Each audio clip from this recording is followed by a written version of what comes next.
We've got participants already.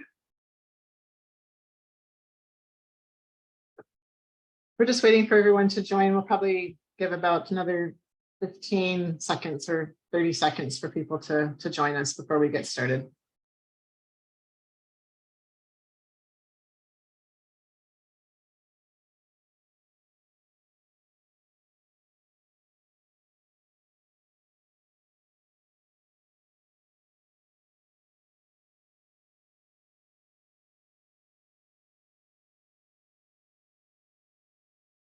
All right, let's get started. Hello, everyone. My name is Mary Shaughnessy. I'm a Senior Project Manager with JLL, and I'm also a Director on the Cornet Global Canadian Chapter Leadership Council. I'm going to be your moderator for the webinar today. So everyone's video will be turned off and your audio will be on mute so that we avoid distractions during the webinar, but we do want you to participate. So please use the Q&A function to ask any questions you may have throughout the presentation. You don't need to wait. This session will draw from a recent case study at Stantec's Calgary headquarters with a focus on useful strategies for end users in particular, but also for service providers.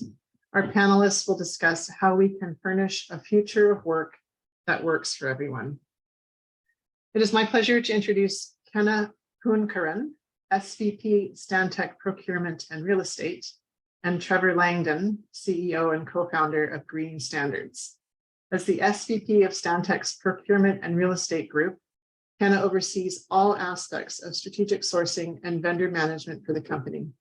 Kenna is responsible for ensuring that Stantec manages its supply chain to ensure sustainable and efficient procurement.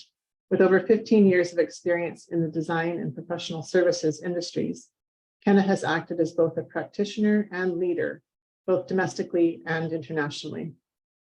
Trevor is an entrepreneur and corporate sustainability advocate with a focus on commercial office waste and environmental reporting. Since 2011, Trevor has built Green Standards from the ground up and currently serves as CEO of the company. Based in Toronto, Trevor leads a team of environmental and real estate specialists as they sustainably decommission more than 20 million square feet of office space annually and cumulatively reduce CO2 emissions by more than 152,000 tons on corporate real estate projects around the world. And so with that, I'll hand it over to Kenna to get us started. Thanks, Mary. If you can advance the next slide.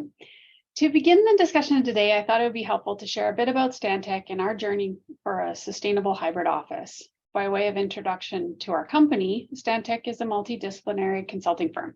From buildings to infrastructure to energy and resources, our work is professional consulting in planning, engineering, architecture, interior design, landscape architecture, surveying, environmental sciences, project management, and project economics. We really work to solve problems and design solutions for the communities in which we live. Go to the next slide. At Stantec, we have a particular passion for sustainability. We support and measure our own collective impact against the United Nations Sustainable Development Goals, or SDGs. And just this week, we announced that we have achieved carbon neutrality in 2022. We've also established our long-term target to reach net zero emissions by no later than 2030. And reducing our real estate footprint is an instrumental pillar to our net zero strategy. If you move to the next slide, a little bit about our footprint. We have around 425 leased office locations, which represents about 5 million square feet of space. And our spend on our footprint, which is inclusive of base rent, OPEX, furniture, and fit out, is around 250 million each year. Like many companies with a large footprint, at the start of the pandemic, we experienced a near universal problem of empty offices with fixed expenses. Pre-pandemic, culturally, we were an in-office kind of place. While we met with our clients on site or in their offices, we generally saw our office as our home base. And before the pandemic, we didn't have a formal work from home policy or a flexible work policy. But when the pandemic hit, we were faced with such massive uncertainty. Our senior leadership saw an immediate need to reduce costs wherever we could. With costs being the catalyst, we embarked upon a journey of trying to right-size our footprint. We conducted a North American-wide opinion poll in July 2020, really at the beginning of the pandemic, and we asked our employees, if you could decide how much time you spent in the office once this is all over, how much time would that be? And generally what we heard was an immense desire for increased flexibility, with over 70% of our staff looking for an alternative to full-time in office. Honestly, this was really unsettling for our leadership team. There were real fears that too much flexibility would translate into decreased productivity. But as the pandemic wore on, our productivity remained the same. And so the fears started to subside, and the conversation started to turn on how could we leverage this opportunity, and how could we reduce our footprint to achieve our other objectives like sustainability, but also increase morale. So while cost was the start of the conversation, sustainability really bolstered the rationale for change. So if you move to the next slide, once we had that survey result, we did a deep analysis on our own portfolio and what was expiring within a 3-year time frame. And we landed on trying to set a target of a 50-40-10 model. And our objective was 50% of people back in office full-time, 40% in the office part-time on a desk sharing arrangement, and 10% fully remote. These were used as the guideposts for expiring leases in that 3-year term. And we set this objective of if we can renew our footprint and anything that's expiring on that new metric, we could translate and achieve a $50 million savings each year in our rental costs. To see how this played out, we selected one particular project to highlight. So on the next slide, as Mary noted, I wanted to highlight the Calgary office. It is not our head office. Edmonton is our head office. And I'm particularly sensitive right now because it's playoffs and Edmonton is in the playoffs and Calgary isn't. But regardless, I'll highlight Calgary today just because it's an interesting topic on both right-sizing, but also on decommissioning the whole project life cycle. I'm sure many on this call are familiar with the commercial profile of Calgary. It's highly focused on oil and gas. And the Calgary experienced really outsized growth for many years on the backs of high oil prices. And there were times where you couldn't find office space in Calgary.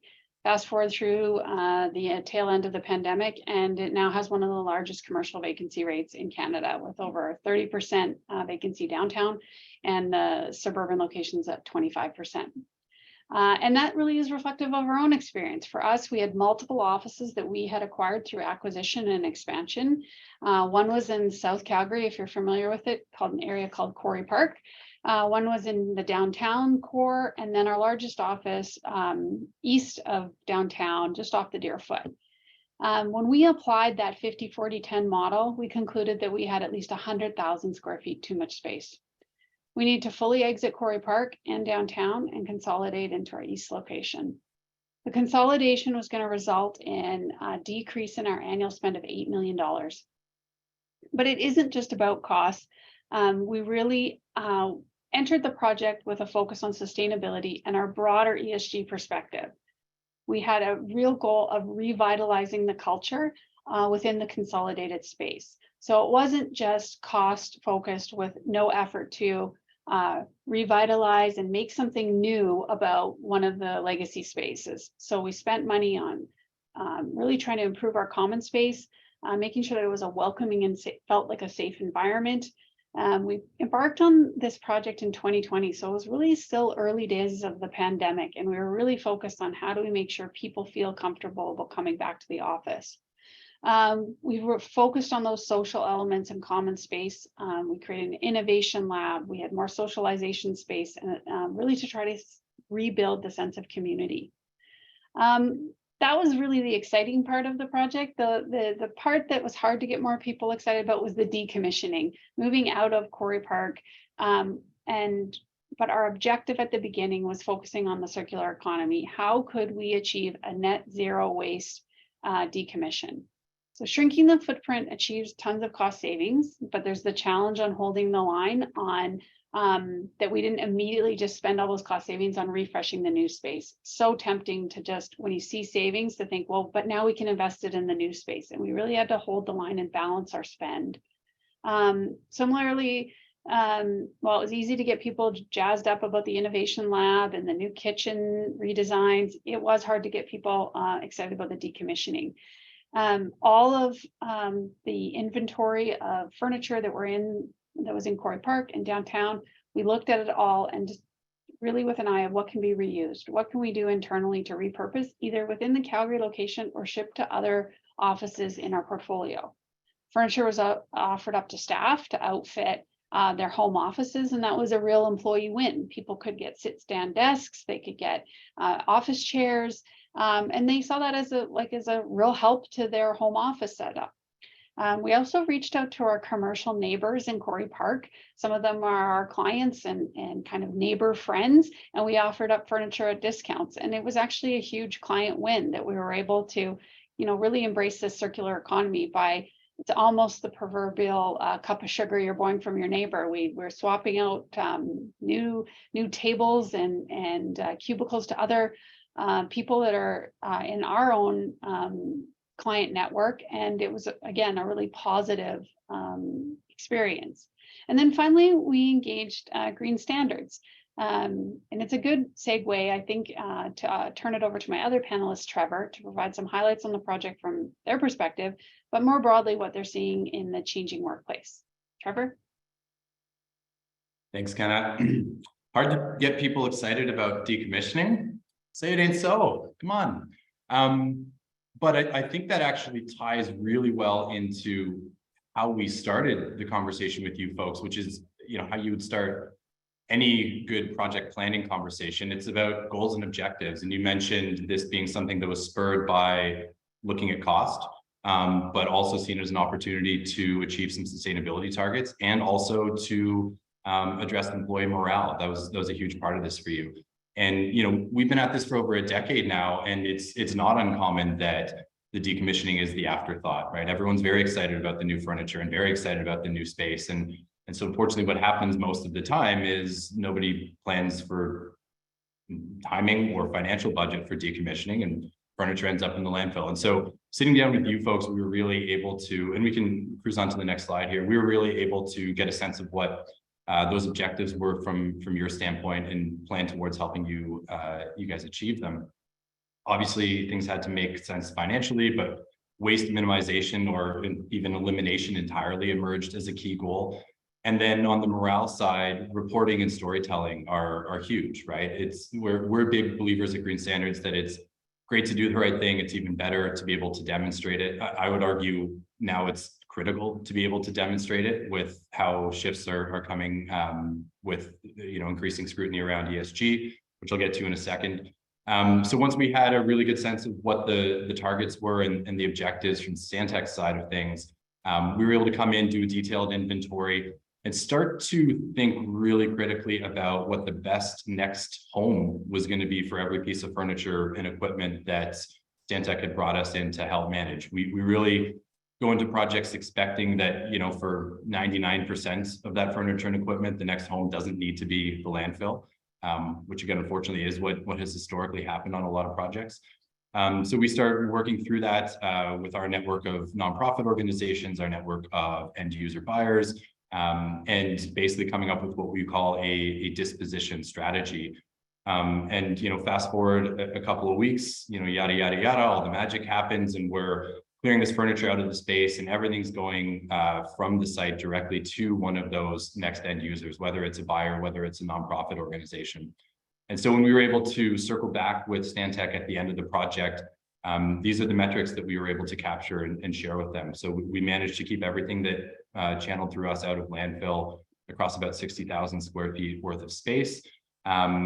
And track also the emissions reduction, right? So this is our emissions that would have otherwise been produced if this furniture had ended up in landfill and the off-gassing associated with that, but also by keeping assets in their current state, you eliminate the need to utilize raw materials to create new products, right? And so the emissions reduction from that we call source reduction. So those are the kind of lofty numbers, and then we get into some equivalencies, right? So the morale piece, the storytelling piece, hard to wrap your head sometimes around, emission numbers and thousands of square feet. But when we can help our clients and we can help Stantec communicate to their team, the equivalent of charging 37 million smartphones, for example, it starts to get a little bit more palatable. So, all said, it was an incredibly successful project with Stantec and with Ken's team. And I think there are some insights that we can share in the next slide that are really, they are consistent with what we found with Stantec, but broader across the market. And, when I think about the last couple of years from our perspective, coming out of the pandemic, there's no shortage of talk about and eye-catching headlines about workplace change and the future of work. And I think for a lot of us who are of the industry, who have been in the industry, we know that workplace change is constant. It's always been happening. That's not a pandemic thing. It's an accelerant for sure. It's happening at a different pace, but it's always been there. I've been at this for a little over 10 years, and I remember my first Cornet Global Summit, and there were no shortage of speakers at that time talking about the future of work and the office of the future. And, much like the future of work it has been a constant, or talking about workplace change has been a constant. The other constant, unfortunately, over that period of time is that amongst all that workplace change, there's 8 to 10 million tons of furniture and equipment that are being displaced on these projects every year. And that's just in North America. And most of that furniture, unfortunately, is going straight to landfill, or has gone straight to landfill. I think that what has changed coming out of COVID from our perspective, there's really two notable things. One is a lot better enterprise level or portfolio level or program level thinking and planning on the part of our clients. And the other is something we're all being exposed to, which is the emergence of ESG. And I think that these two trends they're really inextricably linked, and I can unpack each in a bit more detail. On the enterprise side of things, the portfolio side of things, I go back 4, 5, 6 years, we existed very much in a project by project world. You would look for a pilot project, you would do that with a client, you would hope you could then parlay that into another project and then maybe another, and slowly navigate your way through an organization. But it would take years, and it was still very rare to get full program level adoption. And what that effectively meant is that, you had part of an organization that was experimenting with establishing a best practice that would minimize or eliminate waste, but then their colleagues, which may be across the street in the next building or in the next province or the next state or the next country, were sending all of their furniture to landfill. And I obviously always struggled with that. Why would a company establish a playbook and establish best practices that are cost effective and which support their sustainability and their community impact goals, but then only utilize it on 30 or 40 or 50% of their real estate portfolio?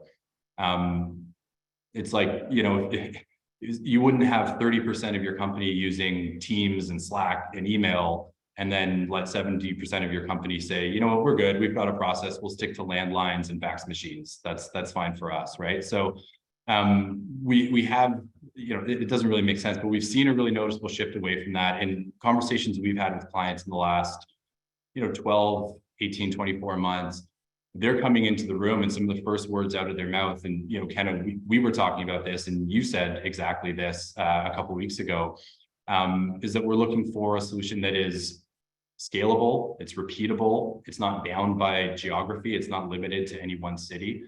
And we're hearing that's one of the key drivers that's emerging, or one of the key things that's driving that is the emergence, rather, of ESG. I think specifically the E and the G.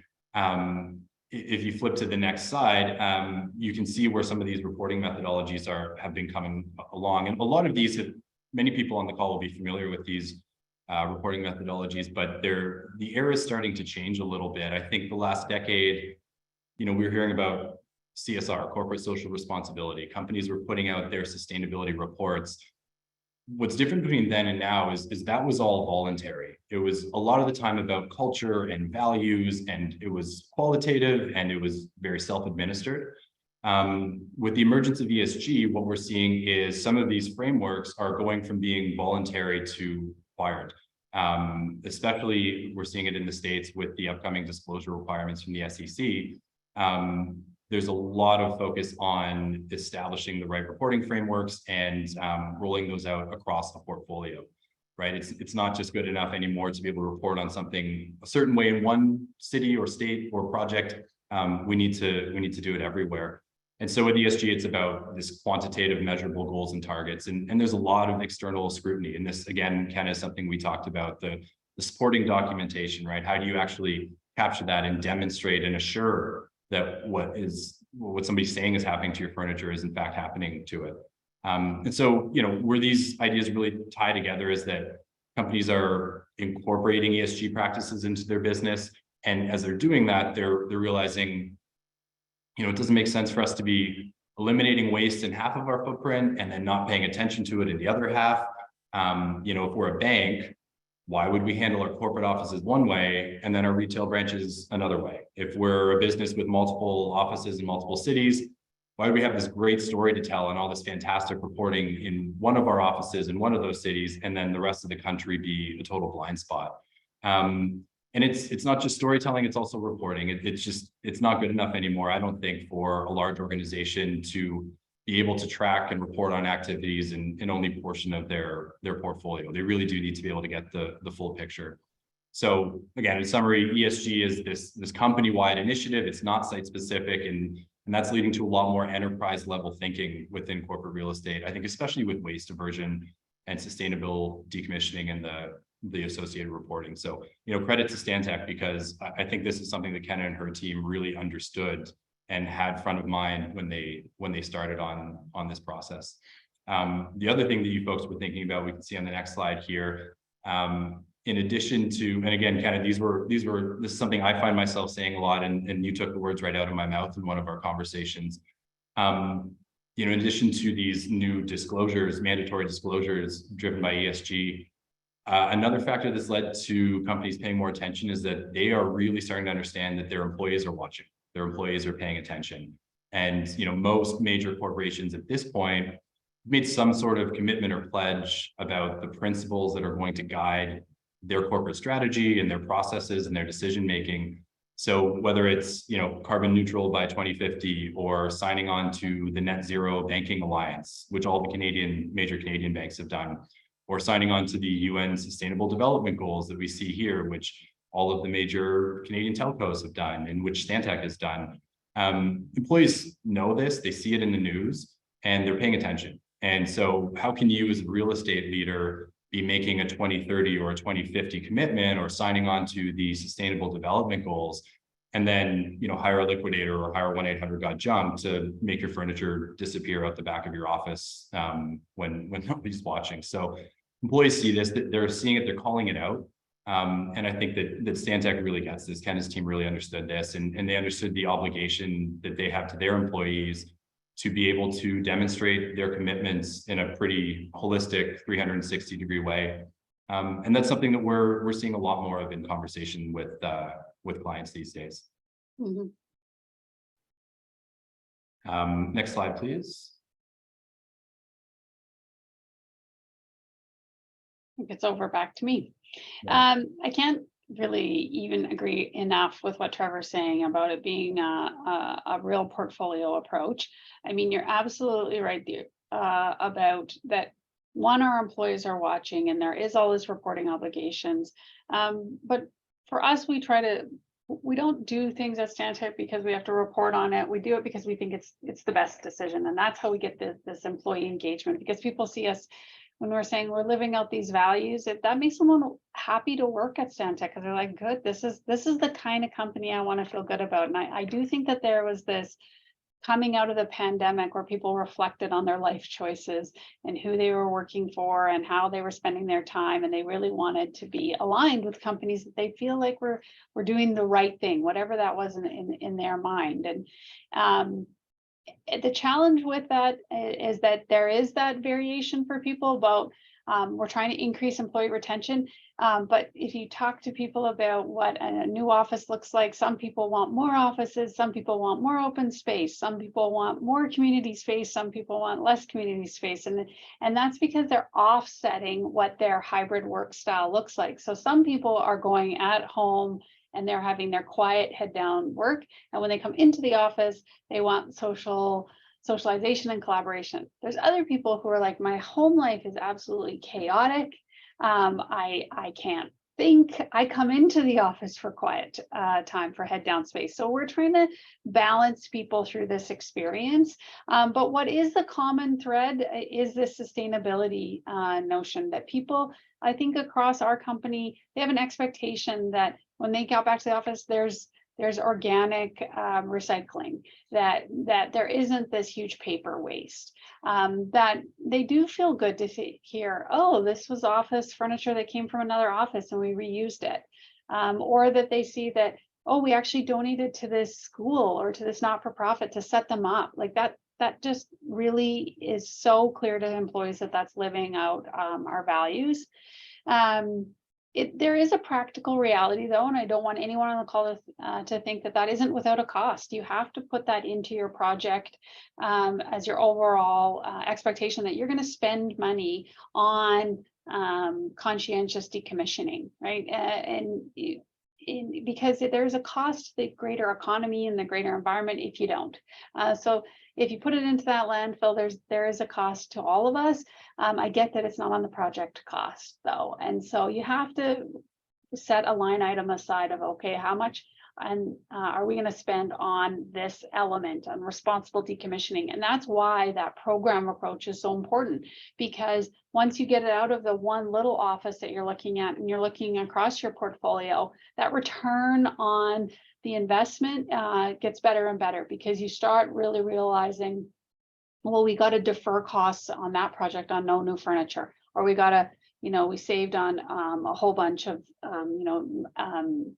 communal couches and that kind of stuff. And so once you step back, you're like, well, it is actually savings, but that initial investment, it's going to be on the projects, and it causes people to raise their eyebrows initially, like, well, can't we just throw it away? Like, isn't that cheaper? It's like, it's not cheaper in the long run. And we were talking to our real estate managers about a project, and he said, I just have this fear that a big dumpster is going to be in front of our large Stantec branded office, and that's going to be what we're marketing to the world about. That's what we do with excess, and that would be a terrible day for Stantec. So we really want to prove out to ourselves that if something has to go to a landfill, boy, it's stopped up through a whole bunch of other checks and balances first to see that there couldn't have been another more useful end place for that chair or for that desk. The hybrid work, it remains high. I think it is an opportunity for companies to think, can you try to frame this up into, then these are other offices that you have that you could outfit for your staff, and it can turn into a win. But there's challenges on how you're going to get that office set up for those people. These desks don't exactly fit in the back of a Kia. So there is definitely challenges about how to set these up, but it's an overall cost savings. If you go to the next slide, I think Trevor's going to lead into some key takeaways from his perspective on sort of where we are in this moment on decommissioning and sustainability. Yeah, and I think we're getting ready to bring this in for a landing. We wanted to primarily today give Kenna a platform to share the story about her and her adventure in Stantec and everything that they're doing. And we were just one little niche part of the big picture, but there were so many other aspects of the project that were rooted in those same goals. I think if I could offer a few key takeaways that people can keep close to them as they're potentially embarking on a similar journey. The one to hammer home is sustainability and happens to happen at scale. It's not enough to do it a little bit in bite-sized pieces. The time is long since passed for those types of approaches. We need all hands on deck, and people need to be really thinking about things at an enterprise level or a portfolio level. And so, fast forward, we were profiling the Calgary project here today, but already we are sitting down with Kenna's team to look at about 15 projects that are coming up over the next handful of months, and start to plan for those. So, it's taking an enterprise level approach. It's really getting to understand how reporting and storytelling is gonna inform your journey. And I would just offer that there really are so many resources, pardon me, out there that are ready to support at that level and at that scale. It's no longer just about, a local group here or a specialized group there. I think that the shift to portfolio level thinking and being able to capture everything and have that whole view is just so critical right now. The time has passed to no longer be doing that. So I know Ken has got a couple other takeaways that she wants to share as well, and then we're potentially moving on to some Q&A. Great. If you go to the next slide, we've hammered home the concept of it being a program approach. We can't stress it enough, because on one, for us, we have 425 locations. It's also the consistency that makes it faster and faster. So once you know what you're doing on one project, then it's that much easier to roll out and move through and close off your projects faster. Agility really does remain of paramount importance. We did, sort of a classic exit one space and then consolidate to another. But we've also had to evaluate, maybe now's not the time to leave a space. Sometimes landlords they're being really challenging to want to change their lease rates. And so maybe a stay in place, because the cost of decommissioning is high and moving is high. Maybe it's wait and renew on a shorter term, and then see what comes up into the market. I mean, if there's one thing I was reading about is, in 1995, the average lease term in the UK was 20 years. Now the average lease term in UK is 5.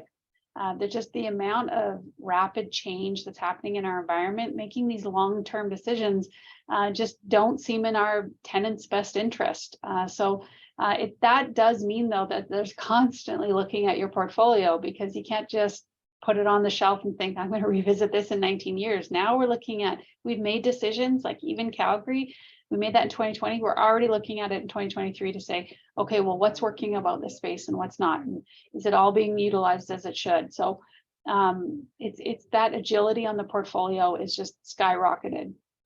You have to be willing to revise your approach. What's worked in one location might not work in another. We certainly see that. We're a consulting business, and our environmental scientists are very different personality profile than our transportation engineers and our architects. And so one size does not fit all. And if the goal is employee retention, then it does have to be that assessment of what is the office needs in this location. While a program approach is great for base framework principles, you still have to look at each location and think, is this the best use of our dollars? High impact construction, by that I mean, is where are you going to get your bang for your buck? We've made the choice of saying we want our furniture to be consistent. It helps with our ability to transition it from office to office. So that means that the cubicles and the office setups that we have, we're keeping. We're not deciding to totally revamp, because it just feels wasteful to us. But what we are saying is, in the locations like common spaces that we're going to, and collaboration spaces, we are testing out ideas over there to see what's working. Do people like this? Are they showing up? Are they spending time in these spaces? And if they're not, then we're going to try something new. So that's trying to balance off that we're not just building in a sandbox hoping that it'll work out. We're trying to be very targeted about where we're spending and see if we can see the return on investment, and where we can, then we're going to start repeating it. Really, for us, the key takeaways is, start to finish, these projects have to be reflective of your company values and what you're saying is your targets. So for us, we've made these commitments about net zero. That means when we start the project, we talk to the teams to say, well, what that means is that we will be reusing furniture, and we want you to feel good about it, but we also want you to just appreciate and really recognize that that means that some of the design elements that you might be thinking about, they're not going to take paramount importance. Similar where there's so much second generation space out there that while it doesn't have exactly the Stantec look to it, we might be willing to accept it if it just means that it doesn't mean spending more money on furniture. So we've had to be flexible on what our vision of who we are is, because what we're really saying is who we are is our people who are proud of us. So that's what we're really trying to bring to each of our projects. We've talked a lot. Hopefully you guys would now like to talk and ask us some questions. So I think the next slide leads us to questions. thank you for the opportunity today. I'm really proud of what we're doing at Stantec, but I'd love to answer any questions you might have. Yeah, I don't see any questions in the Q&A, but there are some questions that I've written down, and also some that were provided earlier. So let me just quickly, so this is actually kind of a question for both of you, sort of a two-parter. So the Corey Park furniture that some of which you were able to sell to your neighboring tenants. How old was that furniture? Just, I mean, I'm picking on that one because it was one that you mentioned specifically.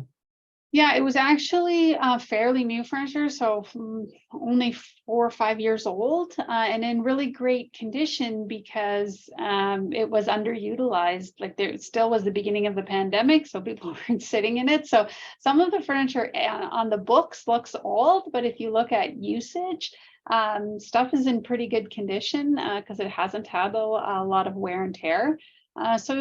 But you're right, really, really old furniture is more challenging for sure.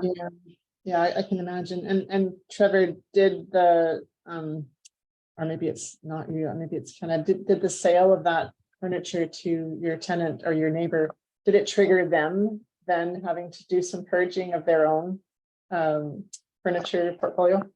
In that case, it didn't. They were actually they sort of shuffled and tightened up their square footage and because they had more employees coming in, and so they wanted just some extra cubicles, and it just worked out a little bit because maybe we were neighbors already. They'd used that same furniture supplier, so it was like an easy slot in for us.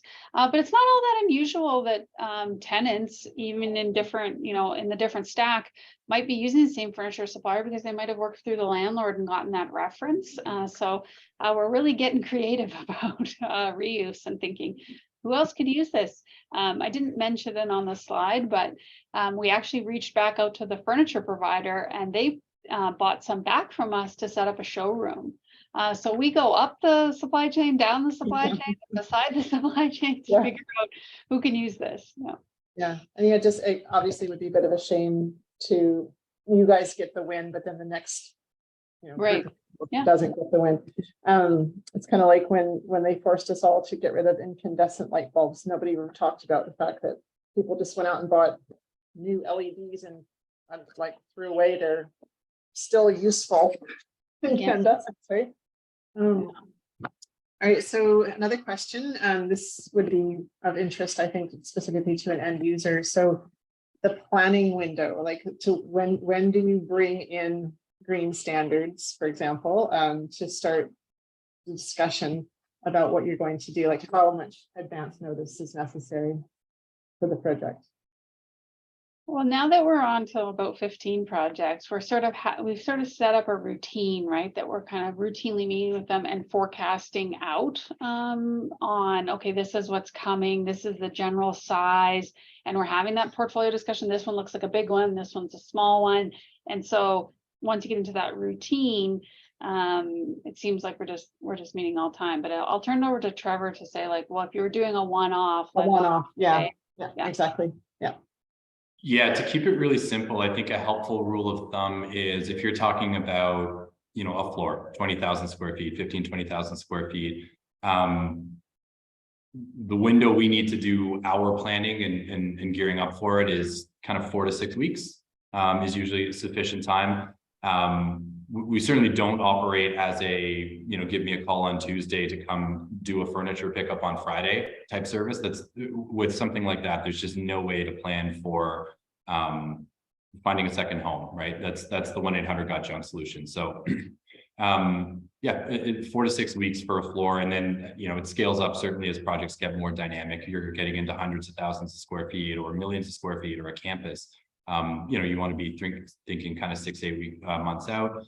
And I would tie back to the point Ken made earlier, which is a really important thing is to budget for this, regardless of how you're doing it, whether Green Standards is going to be involved or a firm like ours or not. 8 or 10 years ago, there was a bit of an expectation, I think, by some companies that someone would just come and write them a check for their furniture, right? We paid so much money for our furniture, someone's going to, but it's 8 years old, it's 10 years old, it's 12 years old. Now you're paying them. In remanufacturing, it's out of warranty. So, you know, unless there's still enough value in that furniture to offset the cost of having to knock it all down, put it on trucks and take it somewhere, furniture decommissioning generally costs money. It does, for sure. Yeah, it's often not the tenant getting the check. It's the reverse. So better to be able to plan for that and have it in the budget. And that's Yeah. typically how we work with our accounts, is we're looking, you know, a quarter out or 6 months out. What are the projects? How are we budgeting for them? Not just money, but time. Because, you know, 60,000 square feet of furniture doesn't come out the building in one weekend. Yeah, and Trevor, remind me, you guys do not have warehouses full of used furniture. You're kind of like the go-between. You don't store it, right? Yeah, a pretty fundamental part of our process is that when furniture is coming out of a building, we know where it's going already. So it's going on a truck. That truck's going to one of a dozen or so nonprofits, or it's going to a buyer or a recycling facility. And so the you know, kind of talked about cost of it, and the project economics have to make sense, and we want to model it similar to if you were just to call the local mover to come and put it in their truck and drive it somewhere close to project site, landfill, recycling facility. We want those economics to be similar. There's a couple of questions in the Q&A now. So from Josh, which states or provinces are leading the way in implementing ESG standards? You know the answer?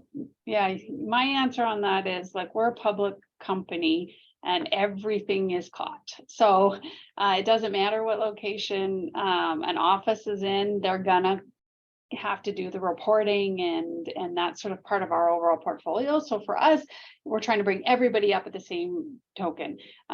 When you're asking though about, like, from an employee side, like, I certainly see some offices that, like in California, there's a higher expectation or greater awareness of, like, water shortage and those sort of things that really draws, because it's in people's minds all the time, right? And so I think locations that have other ESG constraints, other things that are coming up about transit or and you know, emissions, if they're in a really, like, dirty city, you hear it more because it's part of their lived experience.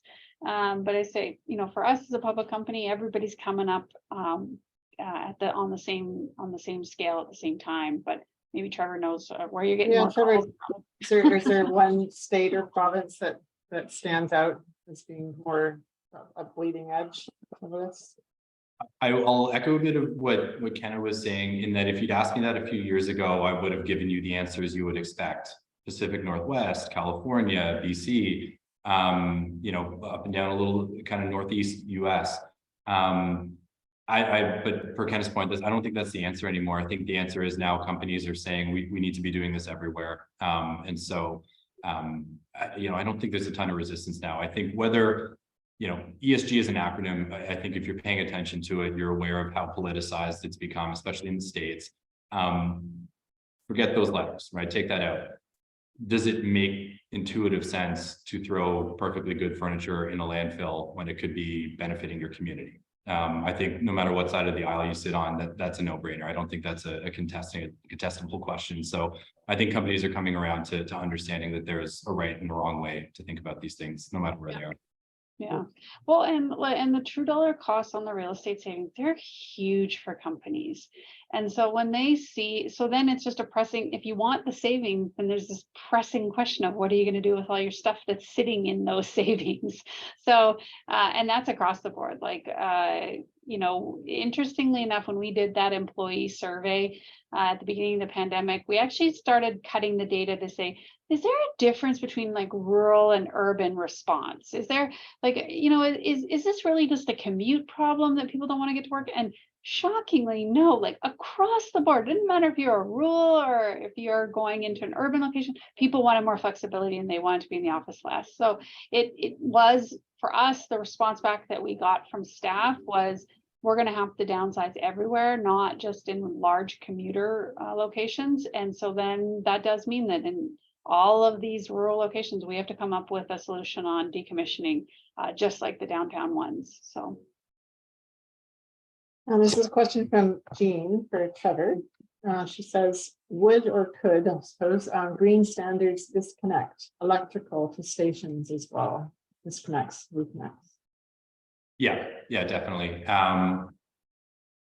that's a short one-word answer, but if I could stand, I would say that, again, feedback from our clients, something we've learned and kind of grown into is the understanding that if you want to meet them where they are and help them with their business challenges, it's got to be easy and all-encompassing. And so, coming into a building and saying, oh, we'll take those, but we won't take those, and we can help with this, but we can't help with that. That's just more resources they need to try to find to bring on board. And in a world like Ken is talking about, where there's 400 plus offices, or there's 15 or 16 projects we're planning for, anytime that you can, make one less call, be one less call that your client has to make to find another provider. It's a huge win for them. They're very, very time constrained. And so, it's, yes, the electrical, I see the next question here. Yeah. He's right into it, so I'll just grab it if that's okay, Mary. Yeah, definitely. Not just furniture, right? I mean, anything, we typically say anything that's freestanding in a building. If you're to rip the roof off, flip it upside down, give it a shake, that's right up our alley. So electronics, kitchen appliances, AV equipment, office supplies, right? Office supplies. Great candidate for donation to schools, for example. So we want to be able to grab everything that our client needs us to help them with. When you get into construction and demolition waste and things that are attached to the building, that's where we get into some more one-off type conversations, because they can be very specialized and have different owners and all of that type of stuff. But yeah. I can't stress about how time consuming this was for our office leaders to do without a partner. They're, make 10 calls to schools, and then the school's like, well, I'll take a little bit of this, but not that. And then, what about the artwork? And then all this sort of stuff. And it was hours and hours that we had billable people and for our business spending on this. And for us, that's where we really like the all-inclusive solution. Someone we can call and say, come back to us with a plan. And that's exactly what that program approach is about, right? Is that there's a full suite of, okay, and once you've done all this, you can hand the keys back to the landlord, right? So that part for us has been very, very helpful and really appreciated by our office leaders who were taking the brunt of sorting this stuff out. Yeah, one-stop shop. Yeah. So Philip has written an essay here, Philip, for Kenna. Prior to the pandemic era recalibration of your workspaces, which led to the engagement of green standards, was Stantec benchmarking its scope 3 emissions? Yeah, scope 3 emissions associated with this furniture, sorry. Has this process led to establishing carbon intensity standards for offices? Curious about how this may have led to ongoing benchmarking and reporting. Yeah, it's currently still we are not reporting on furniture within our scope 3 emissions right now. We're capturing our overall reporting right now is capturing on our bigger things, which is like our travel emissions and gasoline and that kind of stuff.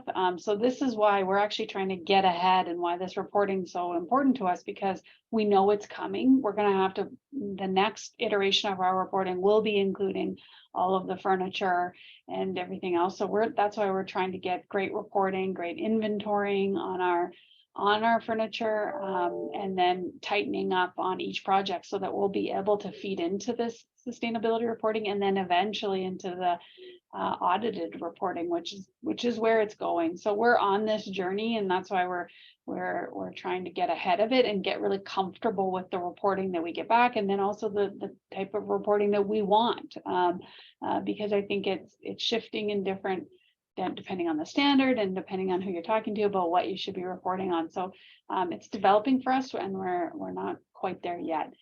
Us trying to be consistent on our furniture supplier and what our inventory is, those are our first steps. Then the second part is for Trevor. Do you conduct life cycle assessments on the reclaimed material to establish the carbon emissions averted? And based on industry levels, also curious about the calculation methodology. So I would say that the very fact that this is the type of question that people are asking is proof of what Ken was just talking about, with how disclosures are going to require more scrutiny, and you need to be really comfortable with the reporting and the data that you're getting back. We're on a bit of a 1.0 to 2.0 transition in our reporting right now that we're super excited about. And there's certain elements of that are a little under the hood that we can't necessarily speak to publicly. But the short answer is that we are working to have our all of our metrics and reporting assured by a third party for that very reason, so that when a group like Kenna gets that data, it's something they can just 100% rely on and know that it's airtight.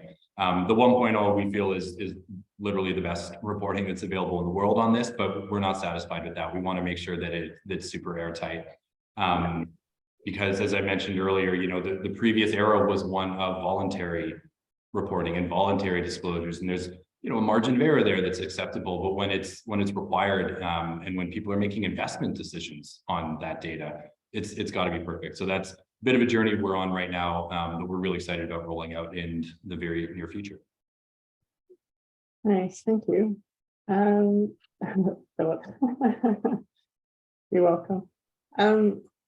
One question that was from before, what's the feedback been, Kenna, with the Calgary office staff, like with the new environment? I think I put on the slide, like, we thought we were at home run on the project. We were feeling awesome about it, but people changed. We have low turnout in the office. And so I think if you would have told our leadership team 3 years ago, hey, we're going to save $8 million, it would have been like, congratulations, you're the best employees ever. But now what we see is it's still underutilized. And so for us, I mean, the feedback is people like it looks good, but they'll say still feels a little empty. And if you're trying to drive vibrancy and all this kind of stuff, it doesn't feel like the project is as successful as all of these accolades that I'm like, but look, we zero net waste. Come on, this is fantastic, right? But when we're trying to do this employee retention and people feeling really great about the space, we're still on a curve here, and that's where we have to. We're still looking back to say, okay, well, we did this was great, but it's a really shifting environment in that hybrid work isn't what we're really seeing. We're seeing just a larger component of fully remote. And we have to decide, well, what does that mean then for our office? And so Calgary's coming back onto our table of, okay, well, what do we think about this? And that's also why I feel so good about, well, it's consistent furniture. So if we don't want to be in as much space, I know I can go now put this in a different space. It's brand new, and there's no way it's going to a landfill. So this is just an environment where this hybrid work and what people really want and what's going to make them happy is, it's not settled yet. And so I just don't know where we're going to land on it. So while I feel great about the project, I wish people more and we're celebrating it. Yeah, that's fair. That's totally fair. And then another question I had, maybe it's more for Trevor. If a client approached you who's never gone through this process before, do you have some like a playbook or some quick handout that you could provide them with? Here's kind of like the steps that you would need to take now with your, within your company, but also like some of the pitfalls that they might encounter. It's not really a playbook. I think you know what I mean though, like something that you could quickly, the elevator pitch almost, to guide them in their initial thinking. Yeah, absolutely. I would start by talking a little bit about the planning window. I think that's such an important place to start, right? Because any project, it's all about planning, and if you want a successful outcome. And so the best advice I could get off the top would be to get the right stakeholders in the room. If this is something that is going to ultimately be thought of as an enterprise level program, you need leadership from the real estate team, you need leadership from procurement, you need leadership from, every company calls it something slightly different, but community impact or community relations, someone representing the environmental side. So the best conversations that we have are ones where, whether it's the first or second conversation, there's a group of stakeholders in the room, and they're able to kind of elevate the conversation beyond a specific need that's happening in 2 or 3 months and think more about how do we make this something that is supporting our business objectives? So that would be the probably the best advice I could give is corral the right stakeholders. That's actually one of the really fun things about being in our position is it's not always the case that the leadership from real estate is connected to the leadership from corporate communications or from another department. So we get to play this neat role of breaking down silos sometimes. Our kind of 30 person team gets to be in there with some of the largest companies in the world, helping them meet each other a little bit and get connected. It's a fun thing to be a part of. That was very cool. And then as far as like a service provider, like a consultants, design consultants, or even furniture vendors, kind of like they're working with you on your project, and of course I was assuming with green standards as well. Like, what advice do you provide to them for getting involved and helping along with the process of like staying on track with the goals of the project? Yeah. It must be difficult. For example, like if the furniture is of a certain vintage and you don't have like the little templates to just drop into your new floor plan, there's a bit of planning and coordination required to generate that data. For sure. We're fortunate at Stantec that our design partner is part of our company because we offer workplace design. It's also a challenge because some of our workplace designers, who that's what the service that they sell, they want our office to be a showcase of what's possible. And I'm like, it's a showcase of what's possible within the project budget, scope, and time, right? So there is that balance because the what's possible still has to work for us.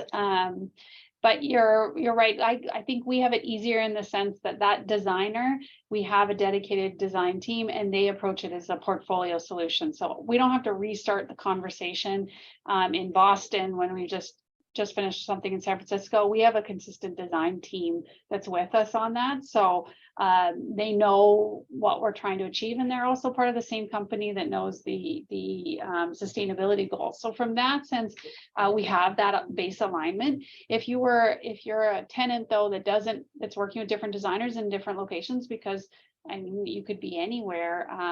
It is that re-education, and we had to create an internal design guideline. These are our objectives. This is what we're holding to: consistent furniture, consistent look, because it creates that consistency. So that is, if you don't have an in-house designer, then that's the work you have to do yourself as a team to figure out, well, what are our objectives? Because you have to be able to clearly communicate it to the designer. Because they'll go in and the world. If you ask the office, like, well, what would you guys like? Well, you'll get anything in there. So it might end up being a few more, or more than a few more hours on the part of the consulting team to work with used furniture, used and new, systems furniture, power, data, all that stuff is a little bit different from one system to another. I am not seeing any more questions in the Q&A. I'm all out of questions. So if there isn't anything else, I know we just got a couple of minutes left anyway. Just wanted to close us out here. So I want to thank everyone for joining us and listening to this really important topic. Specifically thank Kenna and Trevor for their presentation. You'll all be receiving a short survey by email. I think it just pops up. I'm not even sure. It pops up in your browser, and we would love to get your feedback. And then there are a couple of more upcoming CoreNet events. One is called Adapting in Times of Change. It's next Thursday. I believe that's in person. And then there's the annual golf tournament, which I'm promoting it, but it's actually sold out, which is amazing. So in person playing golf, hopefully in good weather. And please keep your eye out on your emails for more details. The recording for this event will be available. I'm pretty sure it gets sent to you. And thanks again, you guys, for joining and for presenting. It was really, really great. Thank you. Awesome. Thank you for having us. Our pleasure.